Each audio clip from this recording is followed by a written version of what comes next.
So, hello everybody and welcome to number 4 in this series of Dialogues Around Death and the 3 Principles. My name's Gillian Fox. I'm the founder of movingbeyondbereavement.com. I'm a 3 Principles Trainer and Facilitator and a certified Clarity Coach. And today my guest is Maureen York, and I'm delighted to have Maureen joining me today because Maureen and I have actually been going on the same 3 Principles journey for probably about the last 3 years. I met Maureen at Jamie Smart's Inner Circle, and we then went on to both go and do the trainer training that he facilitated along with Dr. Mark Howard and Kathy Casey. And then last year we were both mentors on Jamie's Clarity Practitioner program. So as I say, Maureen's a good friend as well. She lives not a million miles away from me in Oxfordshire, and she is somebody who's got over 20 years mentoring, coaching and training experience within education, higher education. At the moment she is sharing the principles with, I think it's postgrad students, Maureen, we can clarify that in a minute, at Oxford University, and also she coaches privately. So Maureen, I'm absolutely thrilled to have you with me and welcome to the Hangout. Oh, thank you, Gillian. It's a pleasure to be here, a real pleasure. Thank you for asking. And yeah, if you could just tell us a little bit about how you found the principles really and where you're taking it. Well, I was like a lot of people these days. I was on that self-development journey, looking for something. I can't tell you what I was looking for, but I was looking for something. And I had been working with a business coach, and it wasn't really working. And I'd got into the stage of knowing that there was something else, but couldn't have told you what the other thing was. And one day I was at my laptop, and an email popped into my inbox, and it was somebody recommending that I should check this guy out. So I clicked on the link, and up popped this little video, and it was Jamie Smart. I'd never heard of Jamie. I'd not done NLP. I hadn't really come across him at all. And first of all, I listened to it, and I thought, oh, not another North American, because I've been listening to quite a lot of American coaches, and I know Jamie's Canadian, but you know, I kind of listened to him, and all of a sudden I thought, buy now. I was clicking the buy now. I had to attend this event that he was talking about. I'd never heard of him. I hadn't even listened to the whole of the video, and all of a sudden I was signing up to attend this event at Heathrow. So I went along to the event, and I sat at the back of the room, and I took copious pages of notes. I wrote 40 pages of notes in 2 days. And it was all a bit surreal. And on day 2, there was the sales pitch, and I thought, I don't need this. I don't need anything. This is absolutely fine, and I'm going to walk away from this. And I did. I didn't sign up there and then. And about 3 weeks later, I got a phone call from a young chap called Carl Harvey saying, no pressure, but if you've got any questions about what Jamie's offering, I'll be delighted to help. So we had this no pressure call. It was just so easy just to talk to this young man. And before I knew it, I didn't say anything to Carl, but by the time I'd finished the phone call with him, I knew I had to sign up for this. So beginning of June 2010, we started the Inner Circle, and I went into a room of about 20 other people, and most of them knew each other through Jamie's NLP practitioning kind of stuff. And I just kind of sat there going, I have no idea who you are, but I think I'm supposed to be here. And the rest is history. So I was in his Inner Circle for 2 years. Then we did the trainer training, as you've already mentioned, with Kathy and Mark Howard, and then on to the mentoring for Jamie's Clarity Practitioner program. And yeah, it's been like a bit of a roller coaster. Just that whole concept of understanding that most of, in fact, everything that we think is made up. And that was kind of brought to the forefront. I'd been working with Jamie for about 3 months on in the Inner Circle, and I was due to give my very first No, it wasn't. It was my second workshop, and this was the very first one I was running on my own. And it was only a small audience, but that nonetheless, I would have got myself into a real state about it. And I'd suffered from permanent headache for about 25 years.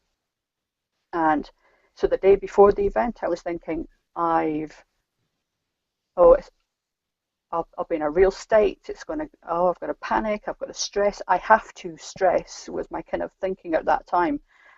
And I got to the end of the day and I hadn't taken any headache tablets.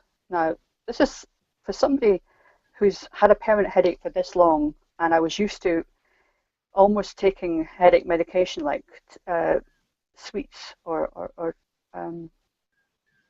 something. And anyway, I thought to myself, I'll be okay. I'll be back to normal the next day. Everything will be fine. So I ran the workshop, got to the end of the workshop, hadn't taken any medication. I'm thinking, something not quite right here, but it's okay. I'll be back to normal tomorrow. Well, this went on for about 3 or 4 days, and it just so happened I had an appointment with a neurologist about 3 or 4 days later, and I explained what had gone on to him, and he went, "Whoa, that's interesting." He says, "But I'll work with you." He says,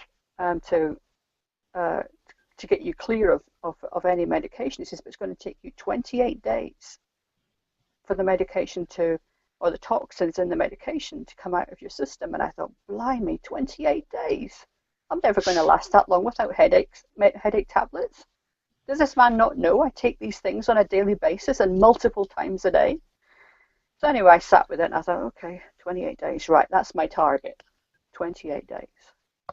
And at the time, Jamie was doing a morning, he had a journal thing on a Ning website, and you could go in and do your morning pages. So I was dialoguing about what was going on for me while doing the 28 days. So 28 days came and went, 56 days came and went, 100 days came and went. And it started off in November 2010. And I'm not saying that I don't take headache medication now. I just don't need to take headache medication in the same way as I was using it. The thing that people don't tell you. So if you read the back of a packet of paracetamol or other types of headache medication, it'll say don't take any more than 6 or 8 in a day. What it doesn't tell you is that if you take more than about 30 in a 30-day period, it's actually going to create its own head pain. So I never knew at any moment in time whether I had real pain or created pain by the tablets. And I got myself into this real vicious cycle about feeling the need to take painkillers, and yet I never actually knew whether I had real pain or not. So it was all a bit bizarre. I would take painkillers in case I got a headache, thinking that I was doing my body a service by kind of preempting pain that may or may not arrive. So that went on for a huge number of years. But it was only until I got to the stage of getting out of my way around thinking that the body went, "You don't need this. You're okay. You don't need this." And I let it go. So that's my kind of my biggest insight is around thinking. And for a long time, people would say, "How's your head?" They didn't say, "How are you?" It was, "How's your head today?" I became the headache. And for me, that was quite an insight in seeing that I had become this autonomous body, this headache, rather than a person. So it was quite interesting. And I noticed you said it a couple of times. This was, I'd go back to being normal. So the headache state was the normal state, if you like. And as you say, then that's how people were identifying you as Maureen who has the headaches.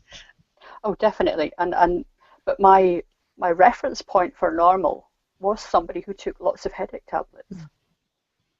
So it was quite scary to think, oh my goodness, I've got to the end of a day and I haven't taken any, because that kind of broke with my level of normality, which was thinking on it now, which is coming up to nearly 4 years now. That was quite scary. But now I'm thinking, how on earth did I even think that that was normal? But you did. Yeah, You know, absolutely. But that was yeah. that was just my level of consciousness at the time. Mm, mm, yeah, yeah. And I'm sure there's people listening that can sort of identify with that, and Mm. it's, and also that I love what you touched on about the almost the fear of not taking them Oh, because of definitely. what could happen, and yet that knowledge, as you say, about, you know, if you take so many in 30 days, you're actually creating the problem you're trying to get rid of almost. Yeah, yeah. So that, but there was a huge fear about it because they, they became my crux, my kind of Mm, almost my saving grace. That was the tablets, and mm, without them, I thought, oh, this is quite scary. I don't know what to do now. mm. Which, I mean, it's an addiction, isn't it, in a way? Oh, it is definitely. There's no question. I was totally addicted to a combination of paracetamol, codeine, and ibuprofen, and various mixtures of each of those. Yeah. And what's it like now? It's very liberating because in the past, the funny one of the funny aspects of it is in the past I would never leave the house without some paracetamol in my handbag. So people came to know, oh, so if you've got a headache, go and see Maureen. She's always got tablets. Well, I very rarely have them with me now, very rarely. So people have got into the going, she's not got any tablets. Well, that's a bit of a letdown. Yeah.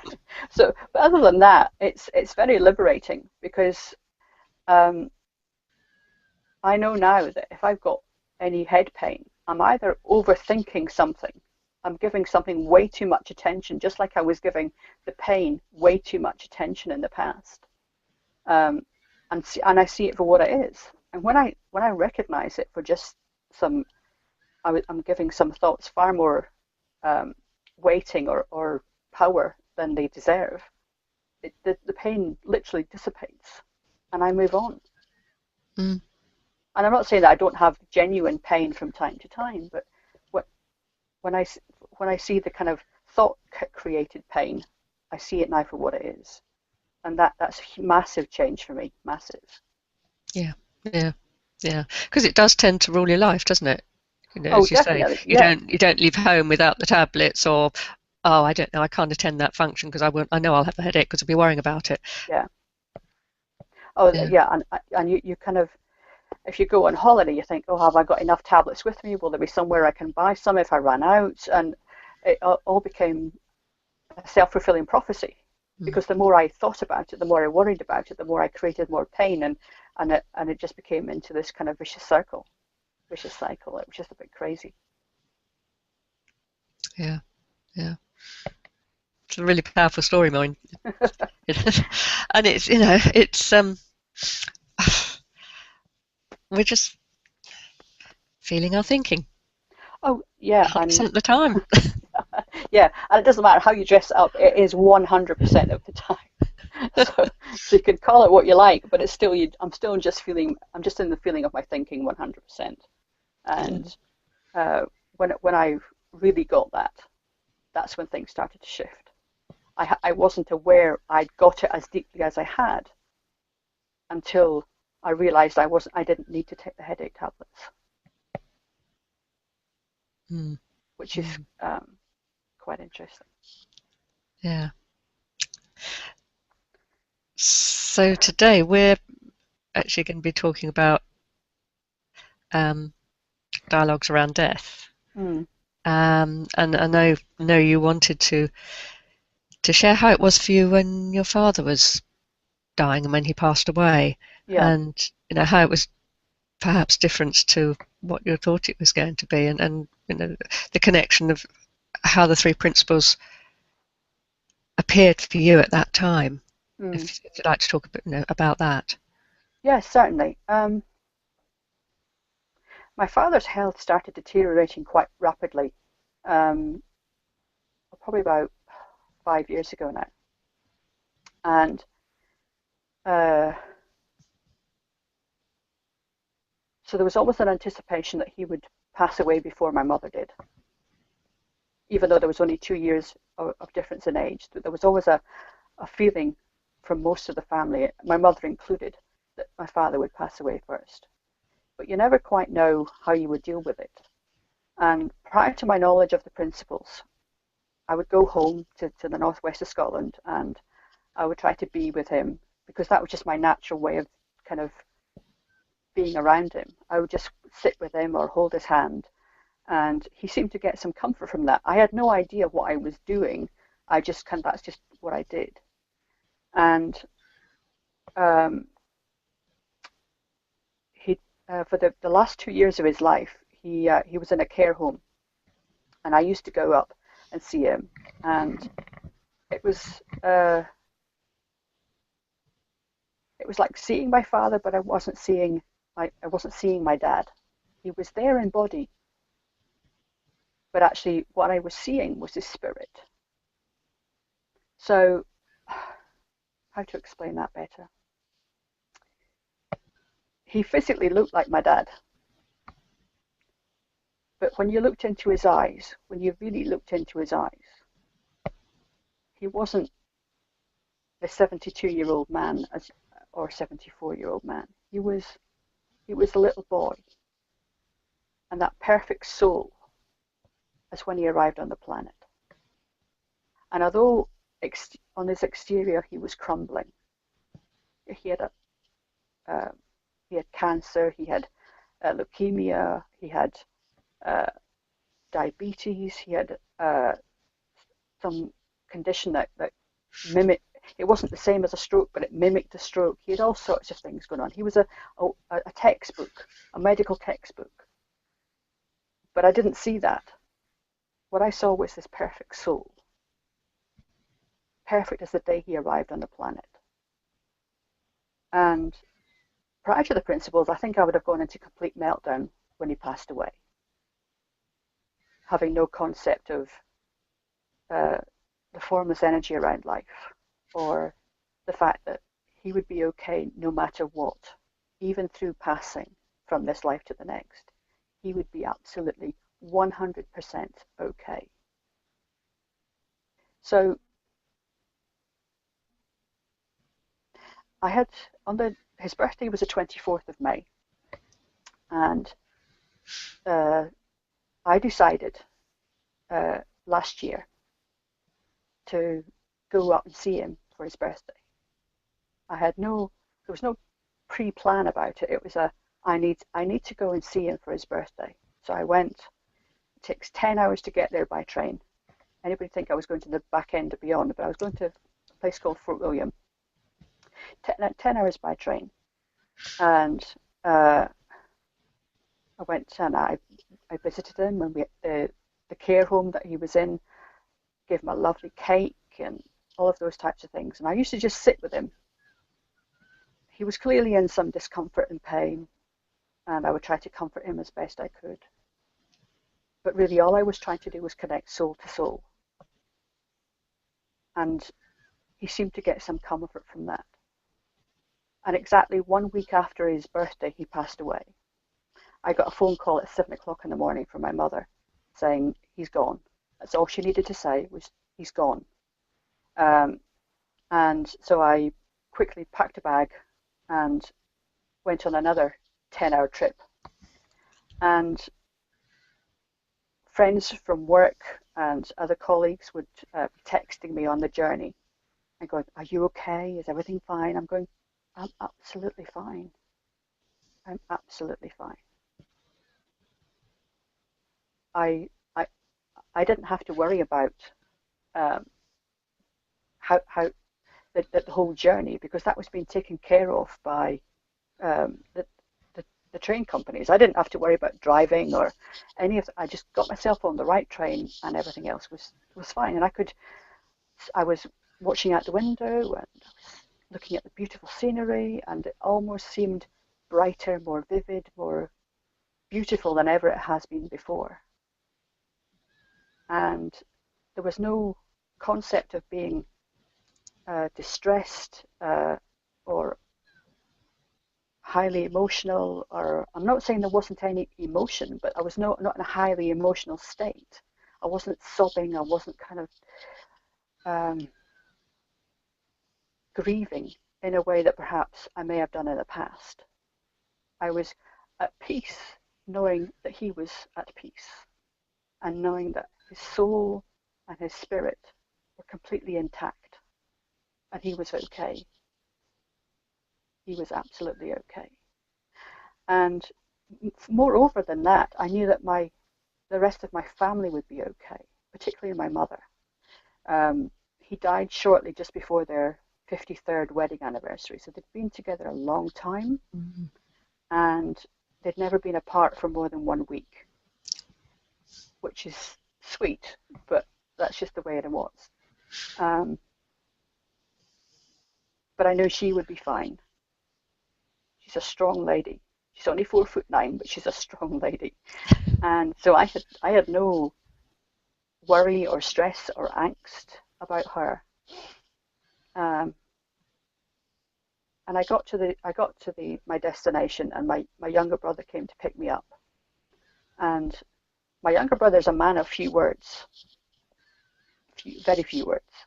So I gets off the train, and he's seen me coming, and I wandered up to him, and the first thing he did was he put his arms around me. I don't think he's ever put his arms around me, which was a bit of a shock. I thought, okay, this is how he's dealing with it. He needs somebody other than my mother to give him some level of comfort. So that was fine, and I could be with that. I was also quite shocked, not shocked, but taken aback slightly by my elder brother, because I'm kind of sister in the middle, I brother either end, and taken aback by his reaction. He was much more emotional.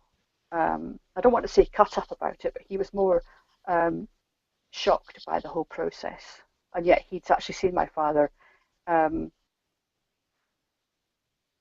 more than I had in the previous year. And maybe that's why, I don't know. But again, I knew 100% that he would be fine too. So my family is Catholic, and the night before the funeral, they have this ceremony where the body is taken into the church. There's a whole process of welcoming, what they call welcoming the remains into the church. And I'm thinking, remains? That's still my dad in that box. There's not a remains of him, it's all of him. The energy of him, the spirit of him, the whole perfect being that he was, maybe in a box, but it's there. And this whole notion of remains struck me. I'm thinking, what remains of somebody? I'm thinking, they don't disappear. They're still perfect. There's still that energy, that soul, that vibrancy is still there. The physical body may have given up because of whatever, but he, for what he was still there. So that struck me. So we went through this ceremony, and the process is that the women in the families go into the church first, and they sit at the front, and the men bring the coffin in. And it wasn't until I was in this complete space of peace and calm until I saw this coffin, and I thought, oh, what have you done? You've sealed my father's spirit in a box. Lift the lid, for goodness sake. Let his spirit out. He'll be fine. Let him fly. And then I thought, oh, you silly woman. You can't contain a spirit in a box.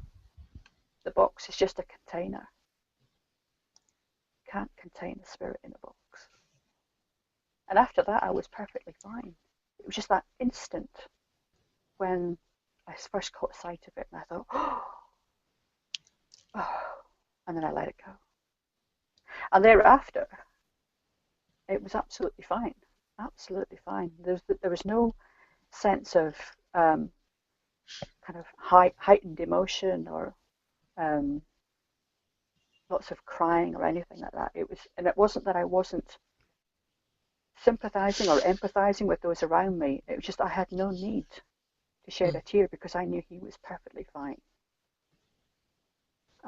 I don't, mind you, because you've got to bear in mind, I hadn't lived in Fort William since I was 18, and I've now just turned 50. So there was all these people who were coming up and shaking my hands going, I'm really sorry for your loss. I'm thinking, I have no idea who you are, but thank you for the sentiment. It was bizarre. Um, but yeah, as an experience and reflecting on it, had I not had my understanding and my grounding in the principles, it would have been a totally different experience, totally different. And I don't really share the principles with my family. I'm just me around them. But whatever I give off, whatever feeling I give, or just my general being around them, seems to bring people to peace and calm. And that's as much as I can ever wish for. I don't feel the need to describe the principles to them or explain to them how their thinking is impacting their experience, because they tend to take that, I tend to emanate that without actually having to verbalize it. So yeah, I'm quite happy with where we are with that. Mm. And you're being that way, in the church or within the community afterwards. People just feel it, don't they? It's like you say, you don't actually have to express it really, unless somebody asks. Mm. Why you? Because some people can get quite puzzled if you're not doing what they expect at the funeral kind of pattern. Absolutely. There's almost like an expectation that the front row where the family are is just going to be a mass of people sobbing and tissues getting passed around, but there was no need for that because he hadn't I gone think anywhere. there's also the release that you feel for somebody when they have had a lot of health problems towards the end, and you know that there's been discomfort, pain, and you can see that it's actually not going to get any better, No, I and mean, it's kind of the, that yeah, they're they're whole again, they're as perfect as they always were, but mm, the old body was kind of just not yeah. I working. mean, there was no treatment for my father. It was more a pain management thing, and what an interesting story or part of the story is that um, the uh, the care home had rung my mother. She'd been at the care home up until 11 o'clock the night before, and uh, he was resting quite peacefully. So they said to my mother, "You might as well go home and try and get a couple of hours sleep. We'll ring you if anything changes." So at 5 a.m. they rang her, and so she went into the care home, and the nurse turned around to her and said, "Wow, you have some power." And my mother says, "What do you mean?" They said, "His breathing was very erratic, very labored until you came in. And when you held his hand, it calmed. He calmed right down because he wasn't unconscious, but he wasn't fully conscious, if you see what I Mm. mean. He was there. Um, he wasn't aware my mother was there. His eyes were shut, but he could feel her. This woman that he'd been with for 53 years. He could sense her. And in that moment, his breathing relaxed, his whole demeanor relaxed, the tension in his body subsided. And whilst he didn't pass away for another 2 hours, he was at complete peace when he did pass. Mm. Mm. My mother was at complete peace when he passed because she knew that his pain was no longer, he was no longer encapsulated by pain.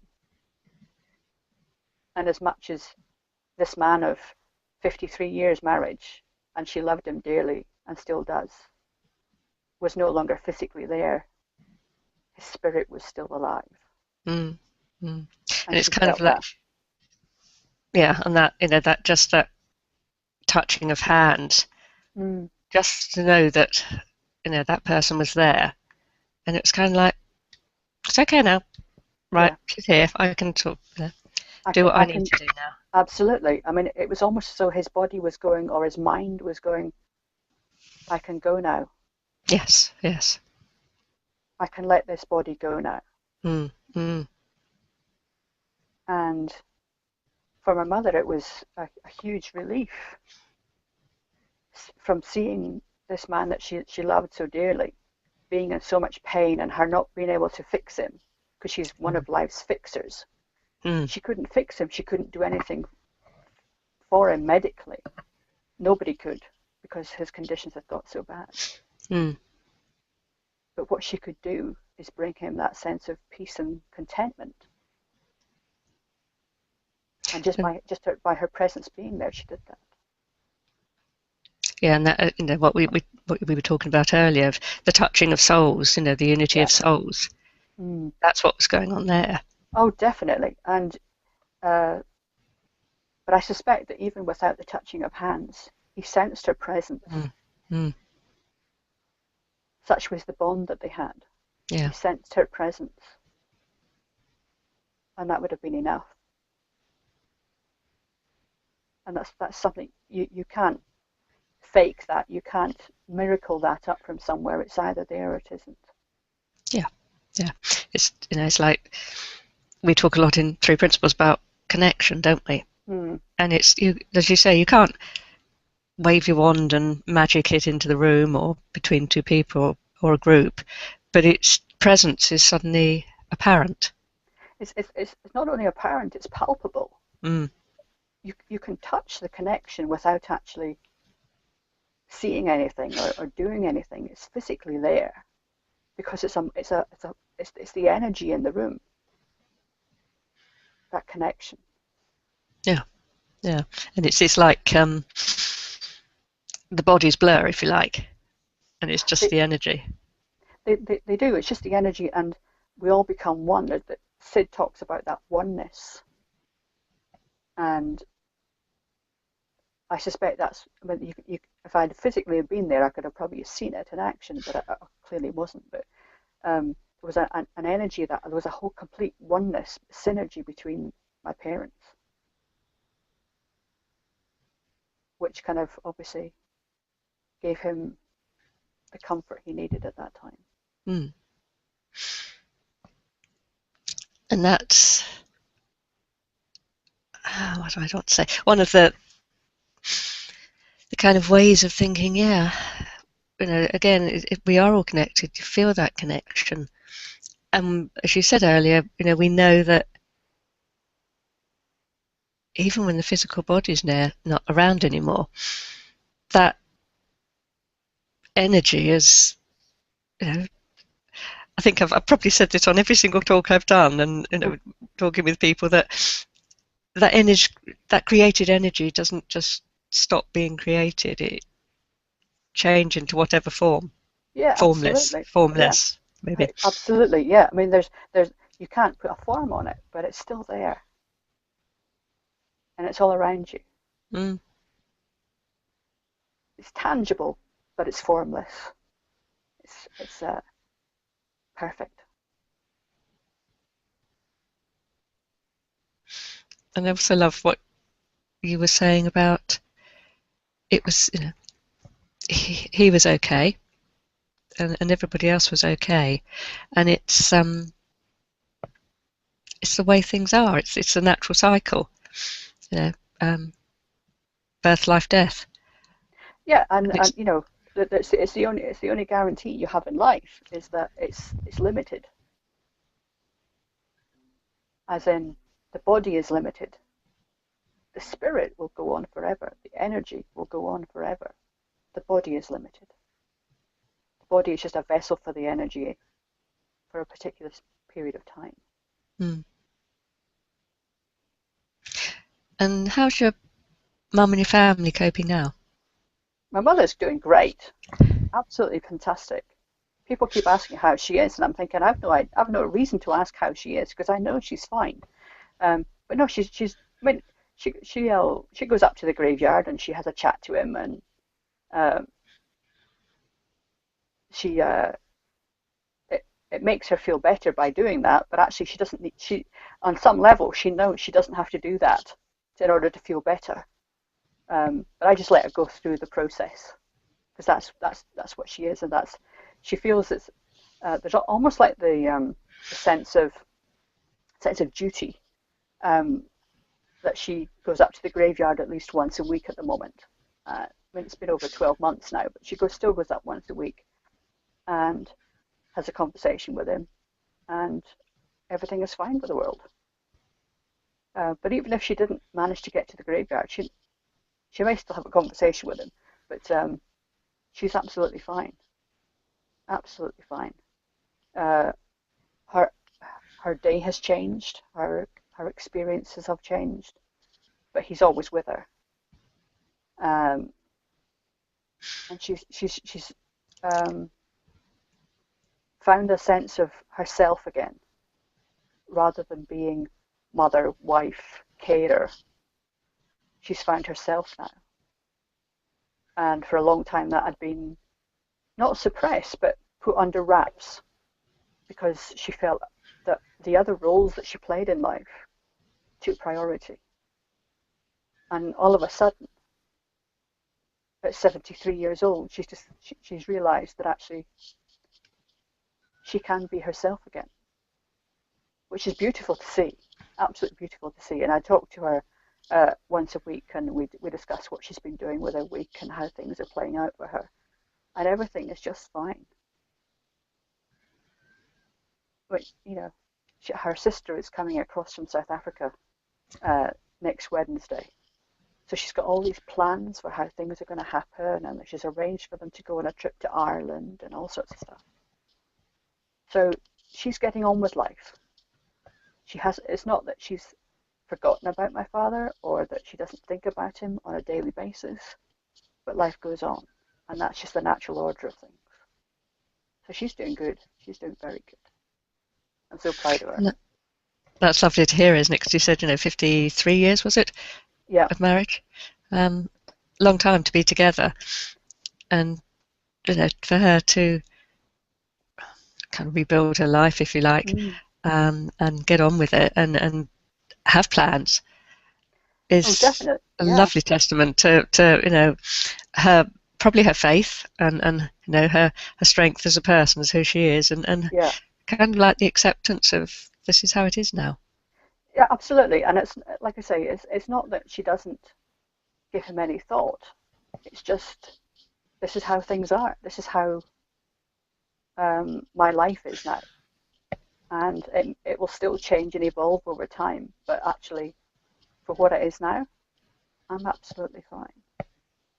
So for me, because I'm 500 miles away, that's a blessing because I don't have to concern myself with her well-being because I know she's absolutely fine. Absolutely fine. Which is a good place to be. And with the the understanding that you've got, how's it been for you moving on, or if that's the right even phrase? Well, I'm not sure there's anything to move on from. Life is different because obviously when I go home, my father is no longer physically there. I do go up to the graveyard and I kind of show in the phrasing of I show my respects, but I can have a conversation with my father no matter where I am or what I'm doing. I don't have to physically go to the northwest of Scotland and go to a graveyard on the hillside in order to have a conversation with him. my family dynamic has changed clearly because my father's no longer physically here. But I don't. There's a strange sense. I don't feel I've lost anybody because his spirit's still here. So there's no deep sense of loss. People say, "Oh, I'm sorry for your loss." I don't feel I've lost anybody. He may not physically be here, but he's not gone. His energy is still here. His spirit, his soul is still around, and therefore I've not lost anything. Which may sound a bit weird or a bit crazy, but I don't feel I've lost anybody. We went through the ritual of the funeral. We went through the whole process of burying him in the ground. And that's where his physical remains are. But I don't feel I've lost anybody. And I think that's just my sense of my grounding and the principles that gives me that kind of sense of awareness of who we are and how things shape up in this human body. I'm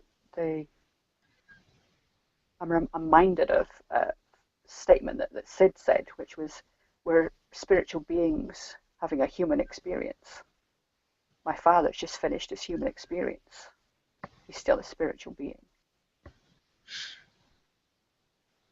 And that I think is where we're at the crux of all of this. And it changes the emphasis, doesn't it? You know, we have a lot of emphasis on the physical body, the material stuff. And actually, that phrase, just having a human experience, and that human experience is finite. Absolutely. But the spiritual experience is infinite. And when you flip that in your head, and you get that somewhere deep inside, then there's nothing to worry about. There's nothing to be concerned with. Everything is just as it should be. It's the natural order of things. It's like when we talk about we're always okay, we're not talking about the physical body, because it's obvious that the physical body at some stage will not be okay. We're Absolutely. talking about that spirit, that energy, that whatever you like to call it, that can't be destroyed, that can't be hurt, if you like. No, not at all. And I think that's where I struggled when I was first introduced to the principles. I used to get caught up in the sense of well-being and being well, and I couldn't separate them in my head. And I think that's what happened in November 2010, was I managed to separate the being well from the well-being. My well-being was always and will always be intact. My being well fluctuates because that's the physical body. But my well-being is always within me. It's, that the terminology innate health. The well-being is untouchable. The being well is a bit flaky. From time to time. In all of us, yes.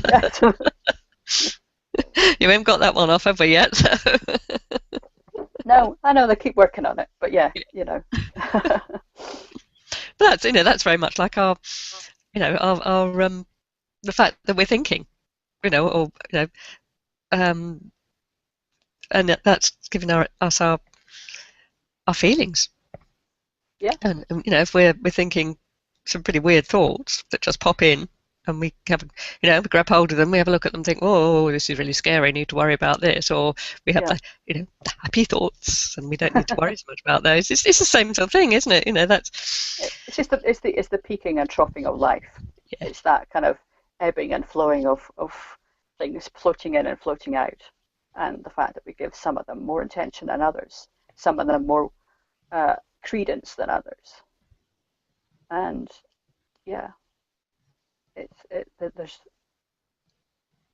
I find it quite ironic that now, with the understanding, that I gave any of my wacky thoughts any level of kind of credibility whatsoever. And yet at the time, they seemed perfectly logical.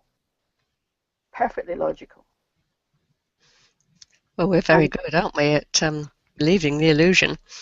Oh, the kind of illusion of life around the fact that we think everything we think must be true because I've thought it, as opposed to, crikey, that was a nice one I've just made up. But you're not aware of that. You're not aware of the whole concept that we make up the whole experience.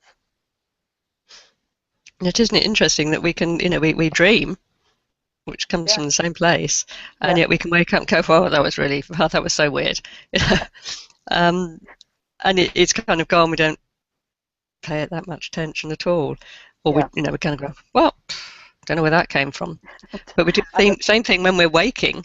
No. And it's really significant. Yeah, because when you're in the conscious state, when you're in that awakened state, you're thinking, well, it must be real. I'm awake. I'm not in this dream state. That's bizarre, isn't it? It's very bizarre. And it gets us into all sorts of muddles. Yeah. Good stuff. So how, I know you're working within Oxford University. Yeah. How is, and I know you do some talks to students sometimes. How is it this understanding received when you're talking to a very clever mind? It's interesting, and I use that word advisedly, because so the groups I'm talking to at the moment are they're a mix of physical scientists, so your mathematicians, your engineers, and social scientists, the psychologists. And I did a talk back in January. I've done several talks to them, but the one in particular that sticks in my mind most prominently. I had a conversation. There was about 10 of them in the room, and the physical scientists were nodding away and agreeing, and they had no issue with it. The social scientists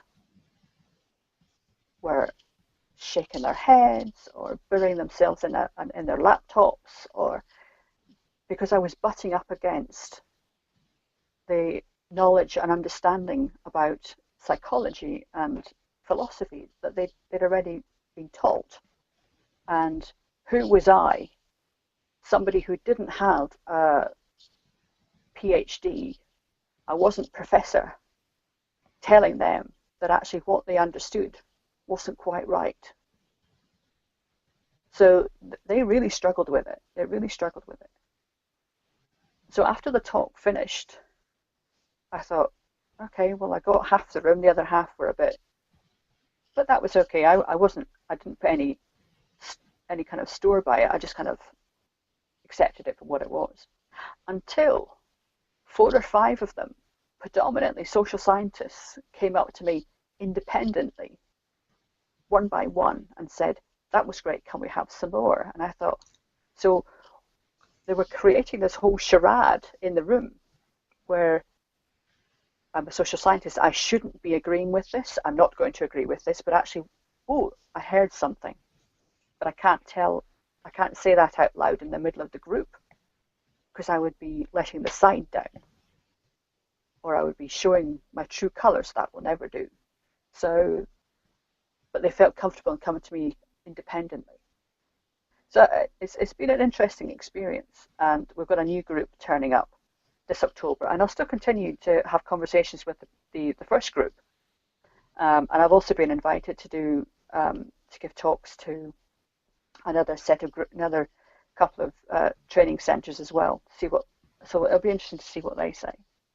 But I talk about this to my colleagues, not in a formal setting, but we have conversations.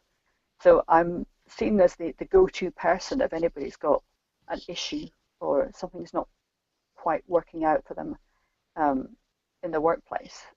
They will seek me out, they will find me, which is why I renamed my office the listening room, because all I did was listen to people and they would just turn up at my door, and an hour later they would disappear, and they would feel much better, and I did nothing, but I listened.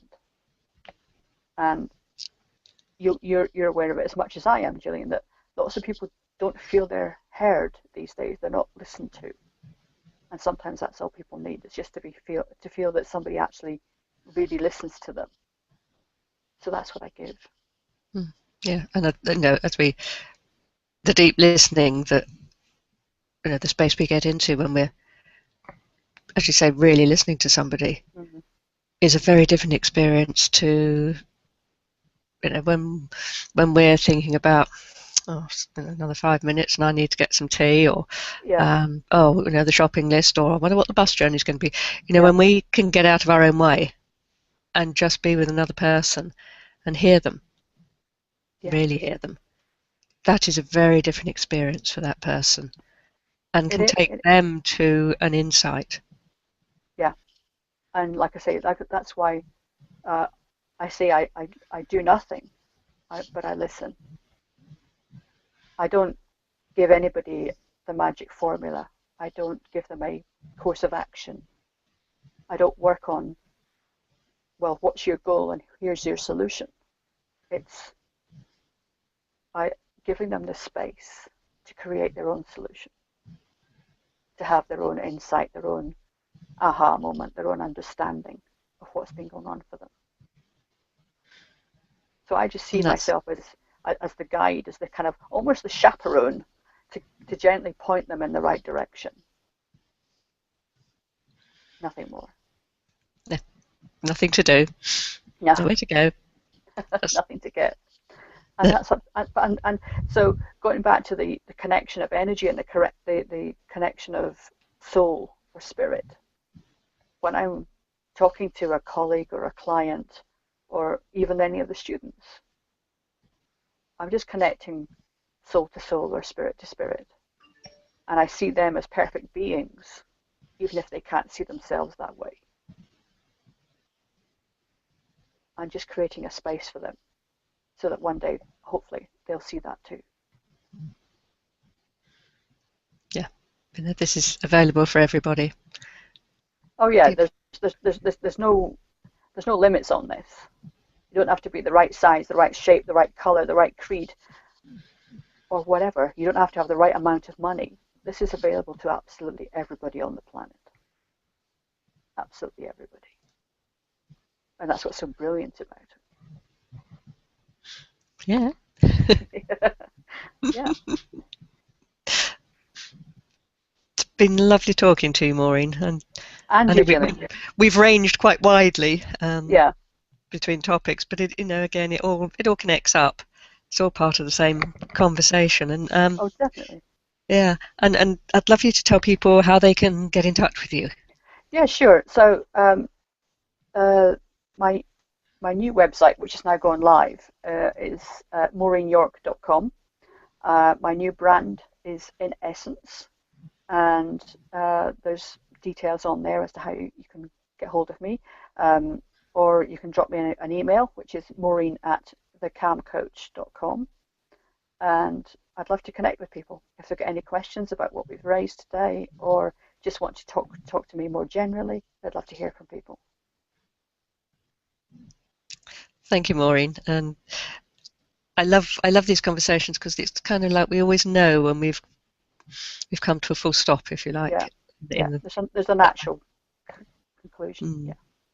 So thank you once again for joining us, and thank you to everybody that's watching us live, or to those of you that will listen to this recording. And as Maureen said, if you've got any questions, you can contact her, or you can contact me. My email is gillian@gillianfox.com. Dialogues Around Death and Three Principles will be back on, I believe we've got another one next Monday. We'll be talking to Julian Freeman, and this is an ongoing series. And thank you, Maureen, and thank you everybody for listening, and bye for now. Bye.